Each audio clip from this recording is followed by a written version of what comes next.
me on a planet of 9 gazillion dancers, to be chosen and remembered and noticed on the street and have this body of work. And you as a comedian, the same thing. It's like nothing but the grace of God. And so we have to take this opportunity to like really soar to higher heights and let everybody be able to like share this platform with us and, keep this hip hop alive. Well, and it ain't just your body of work. It's your body that's worked. Thank you. I work hard on her. I work hard on all of this. Come on, you know what I mean? Niggas pull me up about, hey Joe, man, what Les at, man? God damn, she fine. Hey Joe, what's up with Les, man? Hey Joe, you ain't never tried bug Les, Joe.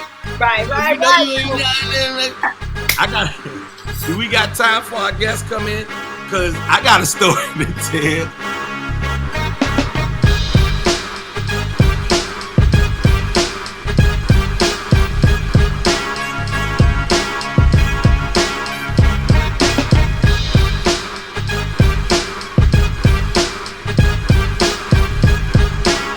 Yes, indeed. Oh, you gotta love that bump. You gotta love how that open. Hey, Les. Hey, Joey, what's up? We on and popping. You had to, I don't know if we on face, but we are definitely on. That's what happens when you start doing stuff in your own studio and that we're not actually on set in Hollywood, you know? You had this face. So everybody who's tuning in, welcome to the first episode of the Ruckus with Les and Joe Clair. I am Joe Clair, and that is Les right there. What up, Les? What up, y'all? Hi, Joey. I miss you. Hi, everybody. Welcome. As you can see, me and Joe Clair are all grown up now, even though we still look 22. But we are grown. We are more educated, seasoned, experienced. We got knowledge behind the scenes, in life, in love, and we want to share all of that with you guys. I don't have none of that shit. I've been chilling since it wasn't no Rap City. After Rap City, I've been waiting for podcasts to come around for 20 years, just sitting in my house. As y'all know, Les and I have been up to a whole life. It's time to catch up with people that we know from back in the day to see where they are. Absolutely. You know what I mean? We just came through a pandemic. I'm in the middle of being somebody's daddy. Yes, they let me have some children. Who knew? Yes, I have. They let me have children. I am married as a mother. You hear me?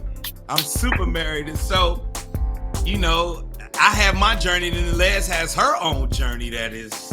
No, absolutely. I mean, a lot of it has been like career for me, traveling the globe, worldwide, dancing, choreographing, radio. I've had a gazillion surgeries. The whole athletic side of me has like turned my world upside down.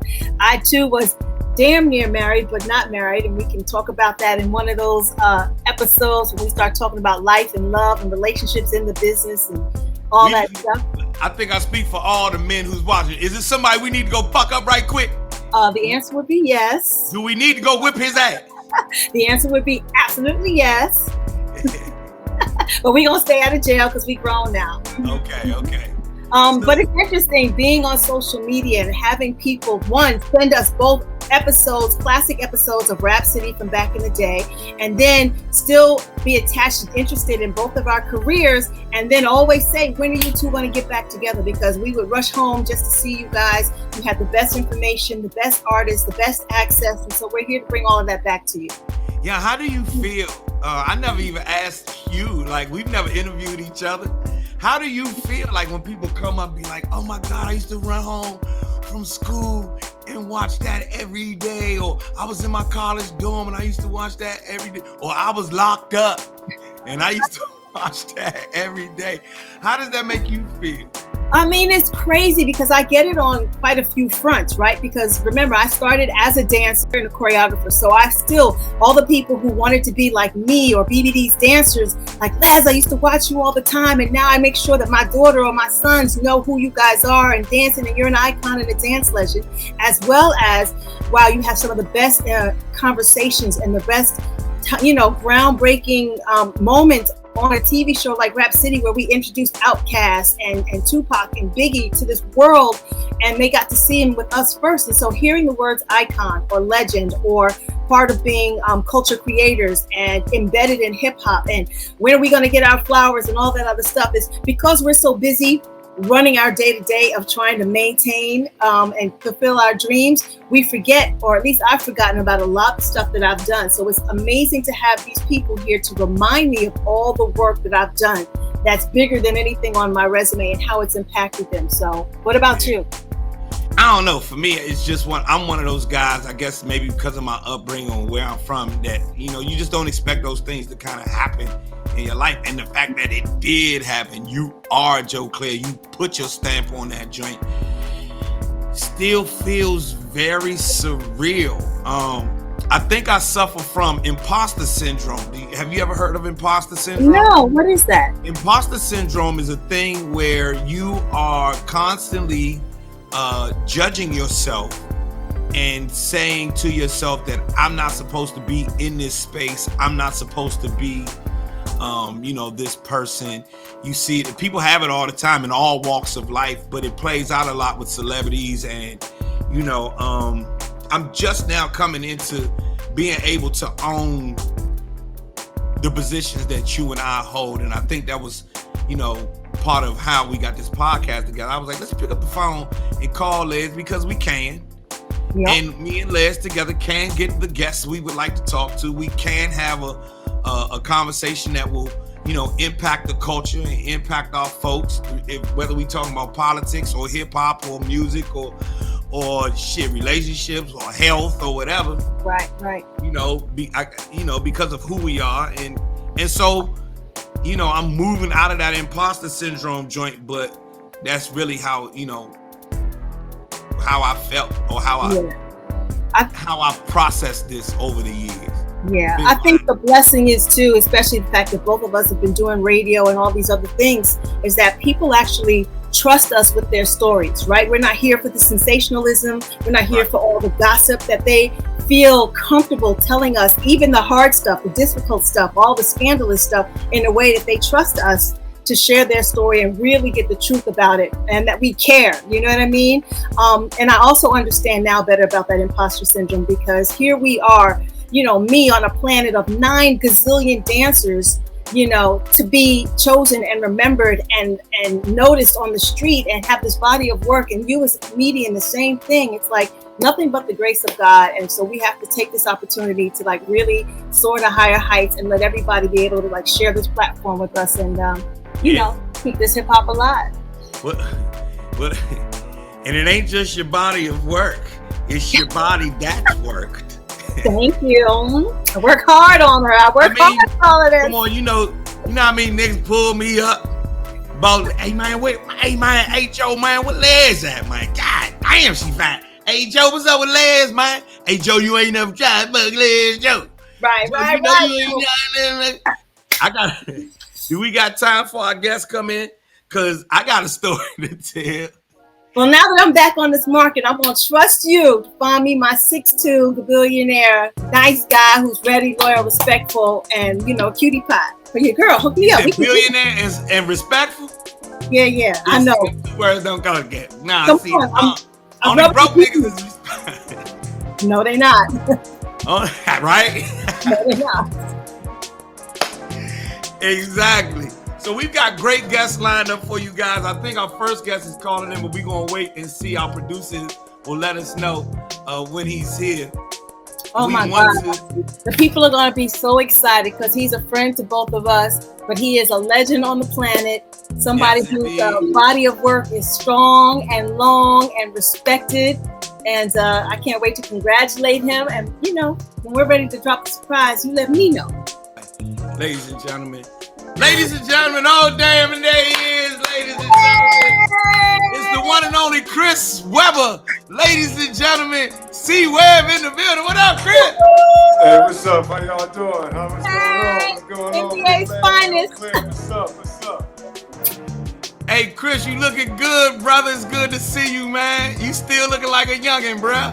Okay. Hey, I'm faking it, man. You gotta fake it till we make it. Good seeing you, baby. Good seeing both of you, man. Les is here. We are so How you doing, excited. Big Labs? It's great to see you. Oh, I just want to hug you. It's been so long. Hey, back to you, back to you. What's up, Big I want to hug you too, Chris. What up, Joe? Just looking 22. I love it. Still looking 22. Yes. Oh man, well, you So- look great, Les, and I know you still doing your thing. I mean, shoot, dancing, one of the most in shape people I've ever seen. It's funny, you know, when you know people over 20 years and you're seeing their journey. And you know, I've been supporting both of you from afar and anytime I can up close. But it's good seeing y'all and following y'all on social media and just seeing your live and seeing y'all still, you know, having a crazy impact on the culture, on the world. So, you know, congratulations for everything. Yay. Thank you. Thank you, brother. I appreciate it. I appreciate it so much. So, Les, I'm gonna have to take us back to the Rap City days. Come on, let's do it. So we're doing Rap City, and a lot of people may not remember that BET headquarters are here. The original headquarters are here in Washington, D.C. And Chris Webber came to play for the Washington Bullets / Wizards. And at the time, I'm the hot young comedian in the city. I got the Hot Rap City show. And Chris comes to town, and y'all missed it! Y'all missed it! Man, we used to have so much motherfucking fun. Y'all don't understand what it was like once C-Web got to town. You hear me, Les? I know he tore the town up. He was hot on the block then. He's hot on the block now. And on the court and off the court and in the booth. We all know that. On the mic. Now, I had a Monday night comedy spot. Chris, do you want to tell everybody about Tacoma Station, or shall I? Hey, I'm just gonna say it like this, man. Shout out to Tacoma Station. Shout out Joe, Clair, Red, Jerobi. I mean, who was, you know, we had somebody like, the chef was hip hop. I mean, it was the whole Ain't spot, that something? man. Jerobi from the Tribe Called Quest was the chef at this venue. This is right after he got out of culinary school, and he came and worked at this venue. I walked in one day, and there he is, and I'm like, hold on a second, that's Jerobi. Yo, yeah, man. And the food from a Tribe Called Quest. And the food was good as hell. I mean, the DJ, Dominique, like I just remember, man, like when I think about some of the best times, you know, in the culture of my life, you know, I remember, you know, watching you guys on stage every week, and then after games, you know, bringing people in there. And I remember one of my boys, it was funny, you know, around the crew, you know, thought that what y'all was doing was easy. And I remember y'all had, you know, talent night or something. Somewhere, you know, you could get up and tell your jokes, and we booed them off the stage, you know what I mean? But it was a time when, man, I remember y'all had Tommy Davidson up there. I remember, you know, it was just a lot of love, man, and you know, that's what's up. Y'all welcome me to DC, man, and I'll never forget that. So let's get into our show, because we have to congratulate you, number one, first of all, on being inducted to the Hall of Fame this year, sir. Woo! Yeah! Can we go ahead and give you that congratulations? Les, do you want to know let the man know how we feel? Listen, I don't know about you, but I'm the one who's like, it should have happened a long time ago. But I guess everything happens as it's supposed to. Do you feel like it is taking too long, or that it is right on time?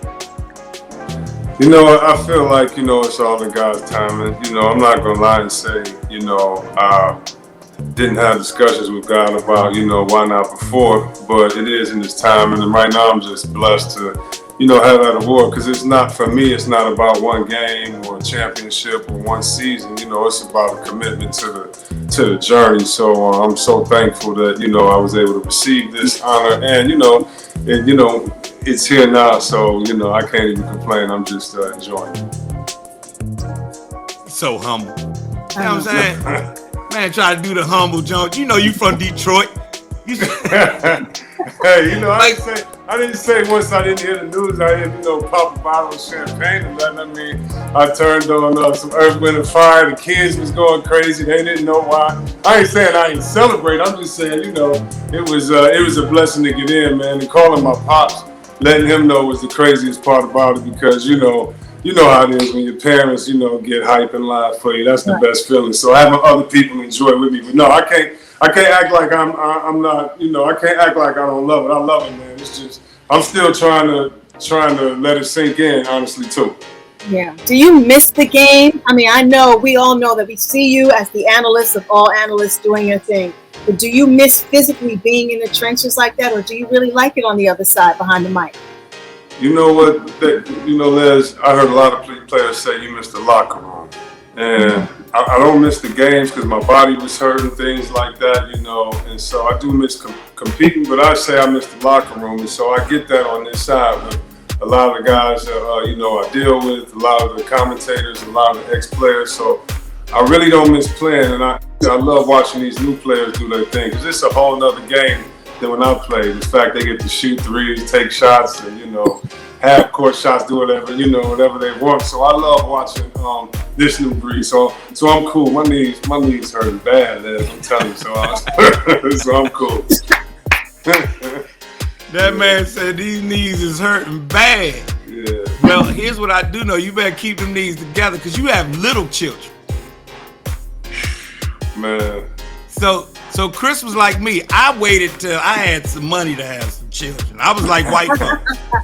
I was like the white people. I'm not, I got to be able, fuck that. I know how much these kids cost and I needed to wait for this money. So I still have young kids.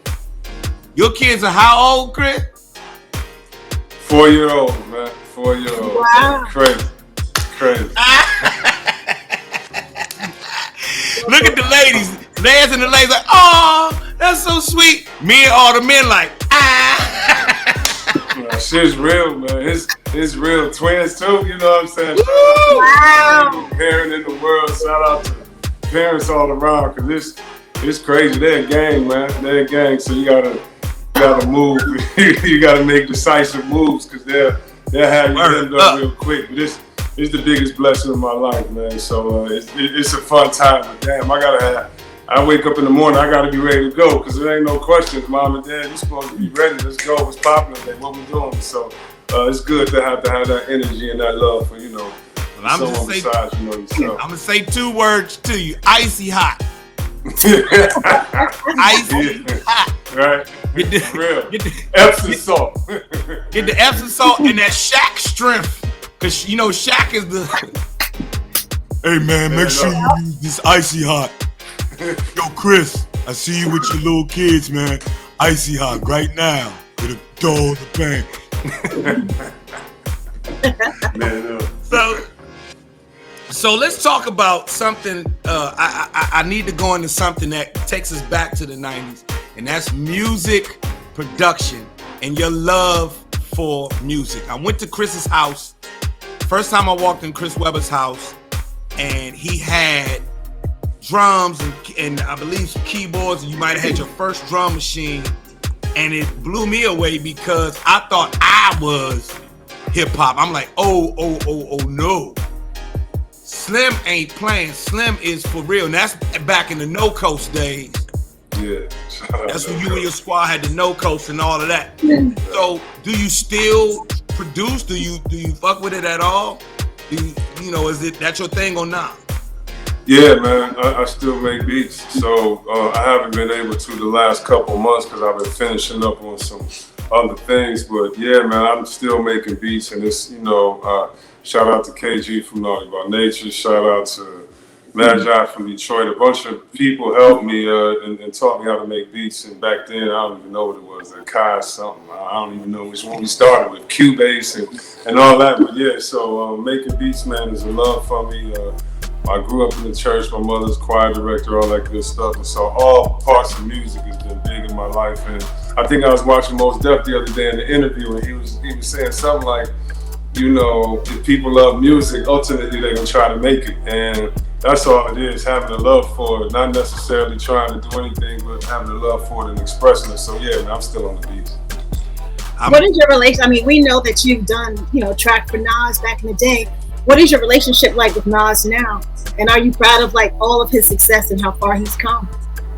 Well, I'm always a big fan of Nas. I was a fan before I met him, and so I was lucky enough to become friends and comrades. And so right now it's just supporting, anything that he does, and supporting, anything anyone in Black excellence does. And when it comes to hip hop, who's better, than brothers. So I support everything he does, and it's great seeing again, it's great seeing our generation do so many positive things and keep it moving, because it inspires the younger generation, it inspires our generation to keep going. So, it's cool to rock with the best, and he's definitely one of the best to do it. I gotta ask a question right quick for all of the beat making community who's going to see this, because I'm heavily invested in that community. What you use? Right now I'm on a new MPC and Pro Tools. I was about to go get it, but it's Don't so trip. good. So that and Pro Tools, that's a lot. Yeah, before I bring it on, that's it. That and Pro Tools. Who is somebody you'd like to produce for right now? Like, who's on your wish list of hot MCs you think? Joe Clair, huh? That's yeah. You know what I'm saying? For real, it's been anyone that's been interested, because I love going down the rabbit hole of listening to someone that's an artist and going into their world. Right now I'm older, and probably what I connect with in hip hop is not maybe the same as what the younger generation connects with in hip hop. And so a lot of the times I like listening, going down the rabbit hole and seeing what type of beats they are. Because if you're a true beat maker, you feel you can, make anybody's type of style of beats with your flavor on it. So I wouldn't say one, but it's a lot of different styles out there. And, I like to mess with a few of them. Do you like the state of hip hop right now? Yeah, I like the state of hip hop, because I look at it like, even what I don't maybe understand or vibe with or get with to the most is the language of the youth. And I try to always remember that, because I remember when we were young, whether it was college with the Fab Five or young in DC, we were always fighting, something else. And, you look back 20 years and it was hot, when at that time you were criticized for. So my thing is, I just try to stay in appreciation with it, because, at the end of the day, we grew up when radio was older. You know what I mean? I was talking to a friend the other day, we went to prom, we were listening to Anita Baker and Luther. You know what I'm saying? Bumping it in the ride, Sade in the ride, and still bumping Rakim. So radio was different, music was different. So I still find myself loving Erykah Badu, Jill Scott, just as much as the hip hop. So I keep that balance along with the youth of today. So I just try to appreciate music for what it is, and let it keep me young. Question we gotta ask everybody who comes on the Ruckus is your favorite artist from the 90s. Hey. That's tough. Yeah. Shit, Michael Jackson was still bad in the 90s. Yeah, man. That's right. I don't know. Remember the time. You know what I'm saying? Yeah, exactly. You know a little about that, man. Exactly. Damn, I don't like getting stumped like that. Let me say somebody. 90s. Dang. That's Bobby Brown went solo, right? Johnny Gill. Yeah. Johnny Gill. Oh, yeah. Man. Oh, man. R. Kelly was hot. R. Kelly was hot. Stephanie, yeah. Man. Drew Hill came out. A lot. All the Biggie. Outkast, Tupac. Yeah, I didn't think of him. Come on, man. That's an impossible question, man. That's messed up, man. Yeah. You got Wu-Tang. You got Snoop. No, that's I couldn't even begin to answer that one, man. You had to break it up into genres, divisions, everything. You know what I mean? With the 90s, that was a hell of an era, though, wasn't it? You documented it all, Joe. I mean, you were in all the videos, choreographing life. I mean, y'all was part of the soundtrack of life back then, man. So, that's crazy. Yes, sir. And that's why we here now. Seriously. Crazy. So how would you describe Chris Webber in the 90s versus Chris Webber in the millennial years? Who are you then versus now? Besides wearing my, jeans 5 times too big and Because when we grew up, you know, if your jeans were real tight, that meant you were poor. You know, if they were small or skinny jeans, it meant like you couldn't afford to buy your size on the rack. So I wouldn't. I would say, you know, I'm a lot more mature. I would say, man, hopefully I'm wiser now. I'm appreciative. I don't know how it's different, but having children definitely, you know, puts you in a different frame of mind. But I'm thankful of the 90s. I'm thankful of my youth. I'm thankful for living in the times that we lived in and experiencing, you know, those times. I wouldn't have it any other way. And so, if anything, I think I'm just appreciative that I was able to, you know, to enjoy those moments back then as a young buck. As a young buck. I want to switch gears back to basketball. Yeah. And do you have any aspirations, or you have aspirations to get in with the NBA franchise now and get into the front office? What's the deal? Yeah, Joe, I do. And I think, you know, one way I'm going to have to do that is just be part of a group that, you know, acquires a team. So, you know, that's my goal. Really? Yeah, been working many years to do that, and, you know, hopefully something, you know, plant seeds and see what happens. So, yeah, definitely, I definitely would love to still compete at a high level, and, you know, sometimes you have to make opportunities, you know, for yourself, and so hopefully I could do that by, you know, coming in with an ownership group and doing that, because we've, you know, been part of bidding for a couple of teams and it hasn't come through, and, you know, you never know, maybe one I'm with. Okay, maybe y'all can start y'all own franchise. Prince George's County need its own basketball team because we are own state and city. Hey, I got you. Hey, we can get it there. We can get it in, man. Baltimore's still mad. They don't have a team. Yeah. I talk to people from Baltimore all the time, but hey, I like histories, especially, you know, with the Ravens, you know, successful. So, hey, you never know, man. We can put a petition together, man. Come on, man. You make some magic work, man. You from all right. make a move. I was just in Baltimore today. I'm doing a flip up there right now. You know what? And you know my wife from Baltimore. Hey, that's why you got to sleep with one eye open. My wife from Baltimore too. I wasn't going to say nothing. I was going to let you tell them because they think I be playing. Y'all got gangster chick. Now, Liz, I known Chris' wife forever. She's the nicest person in the world, but Baltimore nice. Until you. But see, there's a difference between regular nice and Baltimore nice. And the Baltimore people don't realize it because until they leave Baltimore, they be like, oh. One day after my wife set it off in a McDonald's here in Bowie, Maryland, she realized, oh, you know what? Maybe I do need to talk to someone. Maybe, you know what? You were right, baby. You was right. Right.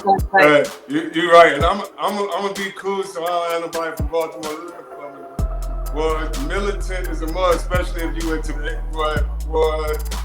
yeah, Baltimore. You know, that's my bodyguard right there. They crazy. That's a deal. So I feel safe with her. Boy. I love it. Baltimore go hard, super hard, and I love it. Yep. Oh, and I love it. Me too. I love it too. Let's talk about life for a second, because we as a whole, right, we're all in this pandemic. Some people didn't make it out figuratively and literally alive, right? Some people are not the same, changed forever. So what was it like for you? Home with the twins, with the wife, not really working. Or maybe you were. What was it like for you inside the pandemic? You know what's crazy? I'm gonna be honest. I feel so bad for so many people that it affected and they lost loved ones you know, during that time. But that time for me was the first time that I've been able to be around family for that long. You know, every birthday, my parents celebrated their 50th came, you know, they were up here during the pandemic, my parent-in-law. So for me, it was a time of just being grateful. You know, once you understand, damn, you know, everything shut down, it was just every day counting heads and being like, dang, everybody's here, you know, thank you.